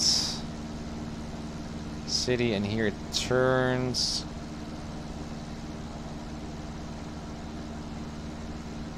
Yeah, Crash. Exactly. Yeah, you could do the live stream for the sake of fun. Afterwards, make a compilation reviewing the training goals. Yeah, I could do that as well. It's just nice to spice things up and see what other kind of content I could make. I also love the fact of doing vlogs, actually. Just outside of the flying, just sharing my thoughts outside of flying, just about my cockpit, about stuff that I'm reading about flight sim. I think that would be cool as well. Just a few minutes video vlogs on Twitter or on Instagram or wherever. Just quick mobile vlogs to stay in touch with you guys. I mean, in a way, I don't know if you guys feel this as well, but I'm really longing for a sense of community. I mean, obviously we have a community, also here on Twitch and on the forums, but it's not enough. I'd like it to be a little bit more personal. I'm really digging my Discord channel, where a lot of you guys are spending your time and sharing your ideas, which is really, really nice. Almost like our own FBO or our own hangar. But I like to have more. And I think that's still lacking in the virtual space of flight simming. So I'd like to meet up with, make more friends, more flight sim friends that are same-minded, right? More serious flight simmers, small GA flyers. At the same time, though, I do like to reach my destination airports. I'm not quite sure about that road. We're now crossing this mountain ridge. Again, double check.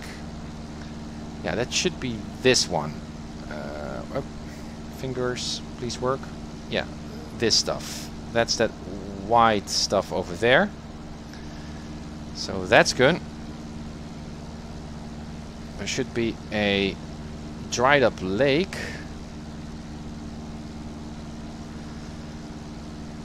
Over there.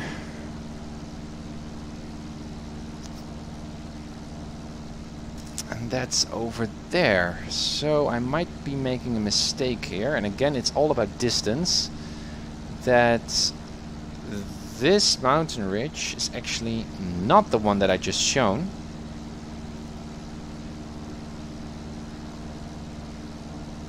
But it's actually that one. I need to cross over a bit more. I mean, that's very clearly that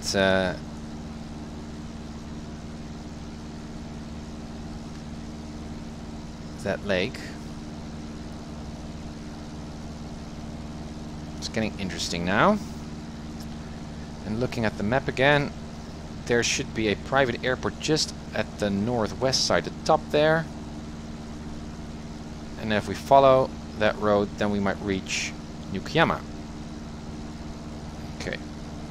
And there's the top of that lake that I was just talking about. So there should be an airport or a runway or something like that. And so if we follow that road, then New Yukiyama should be around there.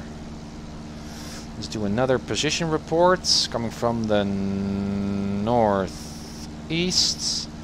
6,500. Going to overfly the field first. Okay.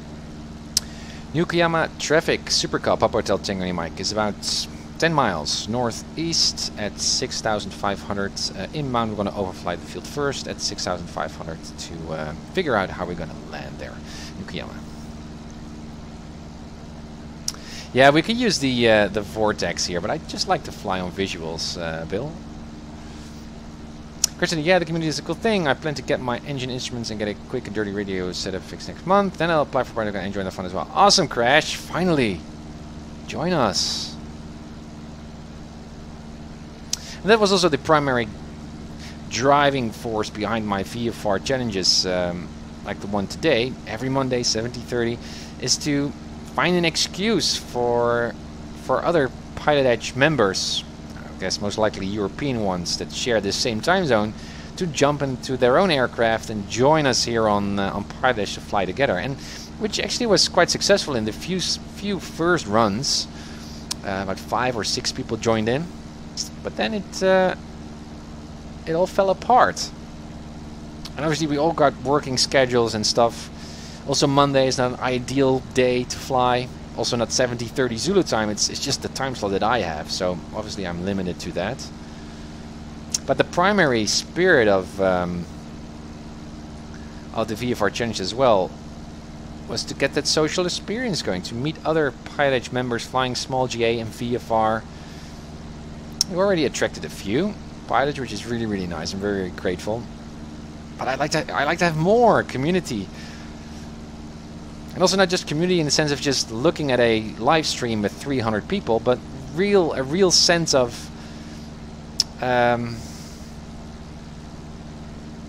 fellowship, of sharing your study of VFR, sharing your struggles with PilotEdge, sharing your love for flight simming. I mean, real connections. And obviously, it's still virtual, it's still remote. So I know this will never replace a true friendship. But in a way, I think it can be a little bit more substantial. And I think one way to do that is just to, well, kind of not really be the example, but be the best example you can. And expose yourself through streams and through Discord and through live vlogs and stuff, and hoping that you get a response. Kim, are you also on Evio or only Pilot? I'm only PilotEdge, Kim. Only PilotEdge. And that also obviously is a limitation on Evio or VetSim. It's so much more popular. So I know I'm handicapped here. But it just takes time and persistence. That's true.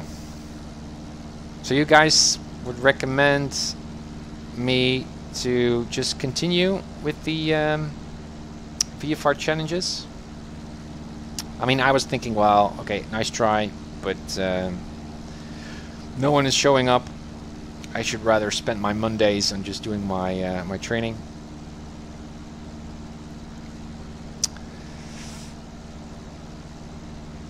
Where's that private airport? Can I spot it? Is it even... It should be on the photo, right? Where should it be? Oh, it's even a little bit back. Let me just check once. Oh, let's zoom out. Already spot our new Kiyama here, just over the nose.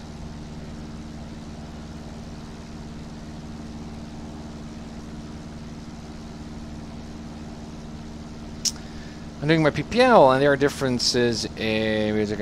Yeah, Kim, that's true. That's true. That's true. You don't want to learn the wrong thing there. There are subtle differences. The airport should be there, or that private airport. Is it that?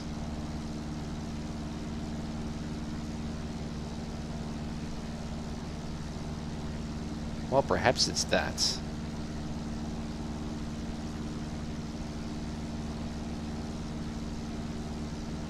Is that an airport? Or private? You can't really call it an airport. Okay. Let's get down. Now, in this case, always keep an RPM going, because otherwise you will shock cool your engine. So we have a close look at our cylinder head temperature here while we are dropping down. We're still going to keep our landing or our mixture out.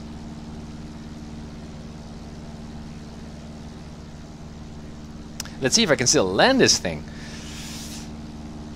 It's going to be exciting. Beach, just keep it until you have had enough. I used to do these with my VA and it took time, but eventually was very serious. So roger that. Toey, good to see you. Nice to catch you live again. Yeah, mostly I don't have time on Mondays, but the VFR challenges is a nice thing in my honest opinion. Okay. Okay, guys. I will just keep doing. I've got a very long list of cool things that we can do, but just seeing the little response here, I thought, well, perhaps it's a waste of my time. Just an honest conclusion. All right, there's Nukiyama. Oh. Let's go full mixture. Even though we're still high, we should actually still be leaned a bit. Let's do prop full in. Landing nets, everything is on. That's good. Let's look at the sectional. I believe right panel runway 10. Yeah, so they like us to stay at the south side. Okay. I'm gonna bet 2.8, but I'd like to be sure. 2.8. All right, let's cross the field. New Kiyama traffic, Super Cup, up Hotel Tango Mike is 4 miles to the north of the airport, currently at 4,500. We're going to overfly the field from the north to the south at 4,000 to check out the winds and pick a runway to land on. New Kiyama. What a nice area, guys. How much time do we have? None. or I don't have much time. Looking at my clock here in my room. So we'll make it a full stop. 4,000. What is the airport elevation? Bit more power here. Airport elevation is 2200, so 3200 would be the traffic pattern altitudes. So in this case I'm 800 feet too high, but I'd like to overfly the traffic pattern just to make sure. True crash, never forget your primary goal. Totally right. You will use larger aircraft, such as TBM. Ah, that would be cool, aviation. Perhaps someday. But I really dig flying small GA aircraft, to be honest. Where is the wind sack?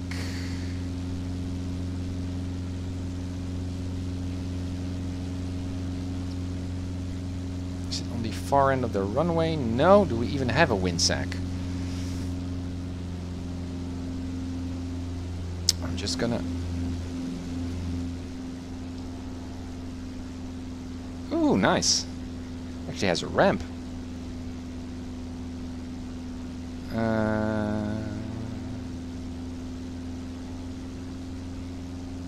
I don't see...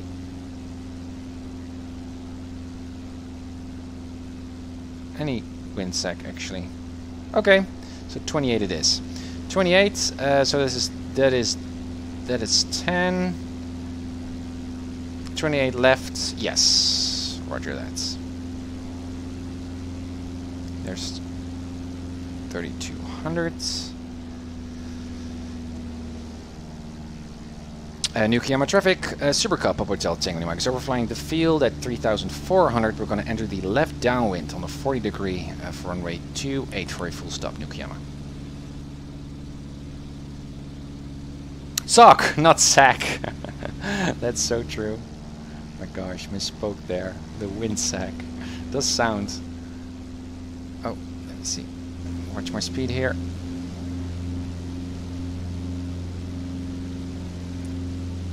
It's actually how you call it in Dutch, windzak. So that was my translation there from Dutch to English, which turns out to be quite bad. 3200 looks good. Let's fly out a bit further down.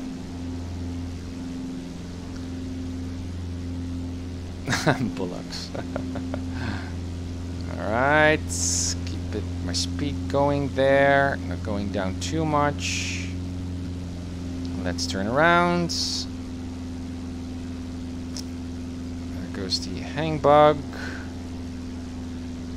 There's the runway. And now we enter the 45. Stick on our traffic pattern altitude here. Nukiyama traffic, Super Cup up Hotel Tango Mike is now on the 40 degree left downwind for runway 28 for a full stop, Nukiyama. Landing lights on, strobe lights on, mixture, let's go full in. Also like to go one notch of flaps, does that work? Oh yeah, it does. I can see the handle is now up. Watch that speed, Tim. Don't know what my landing speeds actually are for the Piper Cub. Oh, this is such a nice area to fly, guys. Alright, heading back at the bottom. We have no idea what the winds are doing, so let's reference that outside. Doesn't seem to be significant. Nukiyama traffic, Super Cup, Papa Hotel Tango Mike is now on the left downwind for runway 28 for a full stop. Nukiyama. There's the runway.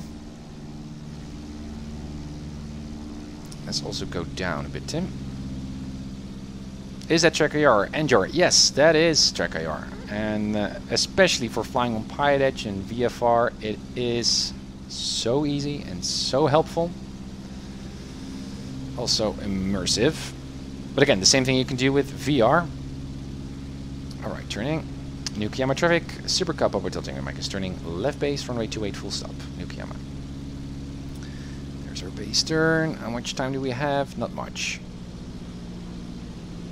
And Nukiyama traffic, Super Cup up Hotel Tango Mike is now turning final runway 28 for a full stop, Nukiyama. Nice altitudes. A little bit of trimming, don't go idle, Tim. How do I land this thing?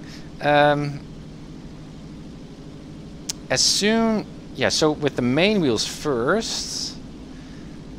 Then once I lowered the tail, then again pull my nose, pull the yoke up, so I push down my tail onto the runway so I have steering. Also the ramp is at the far end of the runway. Can we do another notch of flaps? Yes, we can. So let's make this a little bit more of a extended landing here. This is so cool, guys. Look at those mountains there at the distance.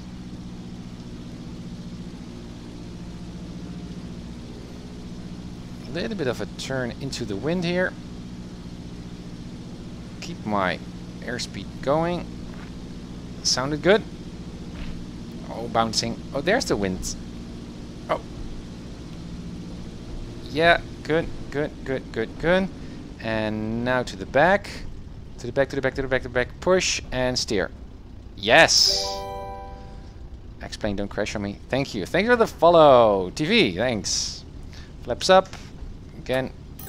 Pulling on that yoke. Thanks, guys. Stagger, thank you.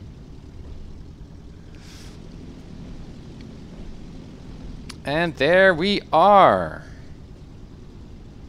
So yeah, that windsock was actually, it was there, but we couldn't see it when we were flying it. Just gentle with the braking, not tumble over. There is how we can get on the ramp. Yukiyama traffic, a Super Cub Papa Titanium Mike has safely landed on runway 28, and we now taxiing onto the ramp. Yukiyama. Don't hit that one. Good. Open a window because we're cool. Landing lights off, strobe lights off. Yeah, how are we going to park? Let's park it over here. I love Skyhogs more than Piper Cubs, to be honest. Okay, thanks for the follow, Nike Outfit. Thank you. Appreciate those follows, guys. Yeah, so avionics off. My Cytic panel doesn't work in that case. Boom, there we go. And then it's not that difficult. It's just killing the engine. Good. And then turn off the... Yeah, that's about it. I didn't change the tanks, by the way, another time. How did we do? A bit less than 3/4? Yeah, so I should have changed to the right side already a bit earlier. It's not too much of a difference. I don't know how great the difference can actually be for it just to be safe. I mean, this is 3/4 and that one is, yeah, a bit more. Yeah, that is it. Can we also open other stuff? Yeah, here we are. I love the immersiveness of the Super Cub. It just feels like we're here. It's so much more visual, obviously. You're much more immersed in the environment. It's so cool. Also, I don't know who made this airport. Is that GPB? I don't know. Or MiniWebs? Especially because it's part of the CAT ratings. It's very nice to have a little bit more scenery here. It's so nice. Yeah. Shift 4. There we are. Oh yeah, my batteries. Let's turn those off as well. And there you go. I'm going to review that landing. Even though it's time for me to leave, I am very curious. But overall, let's see the flight itself. I was actually quite successful with referencing my flight, I think. Let's think back of just a second, and then I'm going to show you the review of my landing. Yeah, climbed out. We got the oil temp issue, but that was a bug. I didn't update the Piper Cub yet. So that's my bad. Then we went on flying 6,500. We saw the lake, we saw the road. That was good practice. That was good practice. All the way down. This stuff as well. This stuff as well. Here I lost myself a bit. So apparently, if I review my flight, we're gonna have a look in just a sec. I think I flew a bit to this side. I mean, you can see the aqueduct over here if you look closely. And I was flying quite near that, and so I turned around and then I saw this mountain ridge, and I thought that that one was this one, until I noticed the lake here, or lake, or whatever it is, far down, and then I thought, oh my gosh, I need to jump over another ridge. That's the only mistake that I can think of in terms of navigation, and in other terms it was the altitude, obviously. I was up 800 feet or down 800 feet, which was not good. Overall, my entry here was fine. Okay, PilotEdge disconnect. Disconnected. Let's review that landing. That was too far.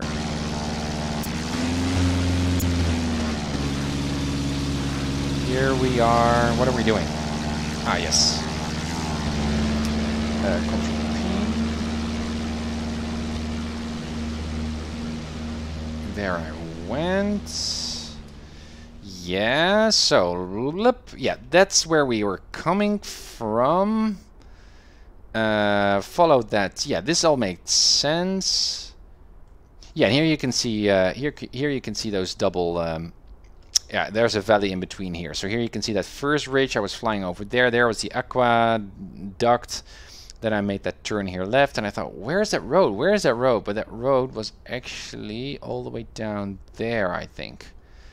And here you can see that lake. Then I spotted that. Luckily, we got VMC for that, which is obviously something that you need to fly VFR navigate just on site. We flew down here. I made a turn here because I was interested in spotting that other private airport, which I could not spot other than this. Oh no, did I spot it anywhere else? There. Perhaps that's the private airport. Could be. I don't know. And then I crossed over the field. I made a turn here to look for the wind sock, but I couldn't find it on that altitude. And then I made a perfect standard entry here on the 40-degree-ish left downwind. There we go. And then I made a landing, which was pretty nice. Shift 4.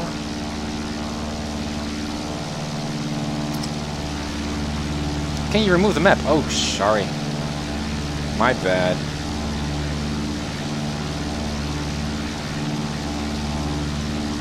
Shift 5. The sound volume is quite loud. I don't know if you guys think as well. Can I change that sound? Yeah, a bit less. Okay.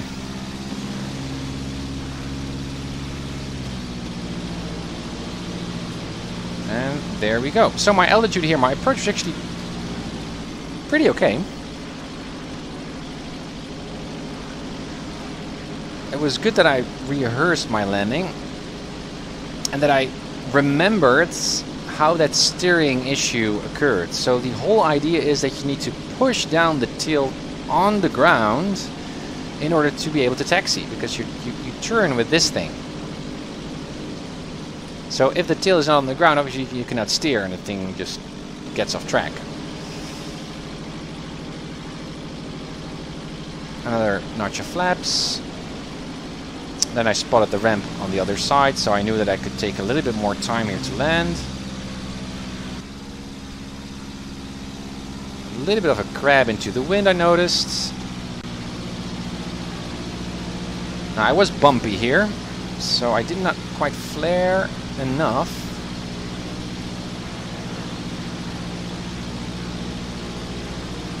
Yeah, bounce, bounce, bounce, bounce.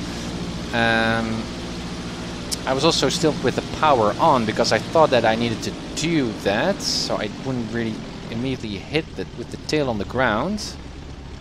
Here you can see pulling on the yoke. Let's see that from another angle. It's interesting. Blah, blah, blah, blah, blah, blah. Yes. Crab into the wind. Right rudder. Right rudder, left aileron, yes. Then a bounce. Yeah, I should have actually went much slower. Drop down, and immediately just frantically pull on the yoke. But I shouldn't be with that much. I shouldn't touch down with that much of a throttle, that much of a power on. I think that was the main issue here, which is so different from flying a 172, but it's really nice.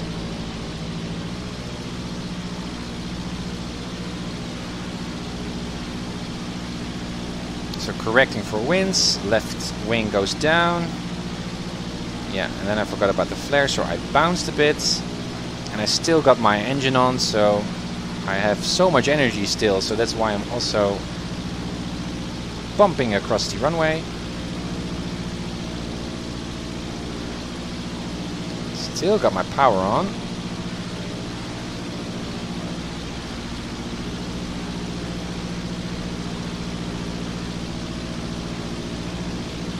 And here, I'm actually landing here. Yeah, okay. Okay. But it's such a nice airplane to fly. Aerosim Gaming really, Rush really did a great job, and his team. It's a nice airplane to fly. And again, it's so immersive because you've got all that glass going. You can look outside. It's really, really nice. 5. Okay. So, yeah, that completes the VFR challenge of today. So, according to you guys, I should actually continue doing these VFR challenges, or at least invite you guys to join in, even though for the last couple of streams no one did, because of time and because of other things. I will just keep on posting my VFR challenges and do these on the Mondays. So if you have a PilotEdge account and you like these VFR challenges as well, just jump aboard your favorite aircraft and join me in completing these, just to brush off your VFR flying as well, and to be part of that social experience, which I think is really, really nice. Almost like a buddy system where we can inspire each other to keep flying and improving our skills. This is fun. This is really, really cool. Crash in the near future, I will join. I know, sir. I know. Me too, Kim. Awesome. Looking forward to see you as well. And again, feel free to jump over to the Discord, right? I have my own Discord. You can find the link on the info panes here on Twitch. Crash Tender is there, but all kinds of other, also Digital Aviator is there, other Dutch pilots as well, also air traffic controllers. We all like to share our passion for flying. It's just a small group, but it's an active group. So on a Discord, you can just freely join and chat, join the conversation. Bill is there as well, Beach Dog. So that's a very nice spot, almost our own hangar where we hang out off stream. All right, that completes the flight for today. Now, what I'm going to do this week is finding myself a time to pick up the thread with my IFR training. My cockpit is done, so now I can finish off my practice approaches, my RNF GPS approach. Still need to pick one, and I'm also going to use my GNS there and my autopilot, so I'm really looking forward to do that. And then I completed all of my preparatory training almost, and I can do my very first IFR flight, getting my IFR clearance. I'm ready for that. I should be able to now start with the I ratings as well on PilotEdge. So that's going to be really, really exciting. Hoping you are as excited as well, and support me along the way, because there's so much cool stuff to do and so much cool people to meet here on Twitch, so we can get this collaborative spirit going of learning how to fly here in Flight Sim, which I think is really, really cool. Guys, as always, thank you for joining in. Thank you for the subscription, by the way. Kim, thank you. Much appreciated. Thanks for the follows. Nick, Nike, Outfit, Stagger, TV, and Arjulilet, thank you for the follow. And All3C, thank you for the follows. I really appreciate it, guys. Hoping to see you at my next stream. I'm going to announce that on Twitter and Discord if you're interested. And as always, happy flights and blue skies. Bye. Palm Springs Tower, Skylane Hotel Tango, Mike is 10 miles north of 3000.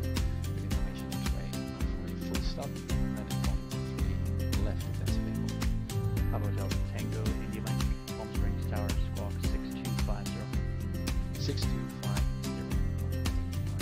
Hotel Tango, Indy Mike, Palm Springs altimeter is 2985 radar contact, about 10 miles west of the Palm Springs VOR. Presently landing runway 31 to request for straight in 4013. That's available. Ever correction Hotel Tango, Indy Mike, straight in runway 13. Clear the land, runway 3 left, Papa Delta Tango, Mike, thanks. Palm Springs clearance plus 4658 is type PC12 slam call request clearance to Vegas S-file. Plus 4658 Palm Springs clearance. Good afternoon. Unable to give you S-file, and I'll be forward standby. Plus 4658 is cleared to Las Vegas Airport. VFI Cathedral 1 departure procedure to Palm Springs. Victor 370 to 29 Palms. Victor 538. Cresto. Join the Cresto 311. Maintain 7,000. Expect flight level 2405 minutes after departure. Departure frequency 126.7. Squawk 6316. Dallas forces 586 is cleared to Vegas via Cathedral 1, Palm Springs, Victor 37029, Palms, Victor 538, Cresto 3, initially climb 7,000, expected for 0 after 5, departure 1267, squawk 6316 plus 465. Plus 4658, readback is correct.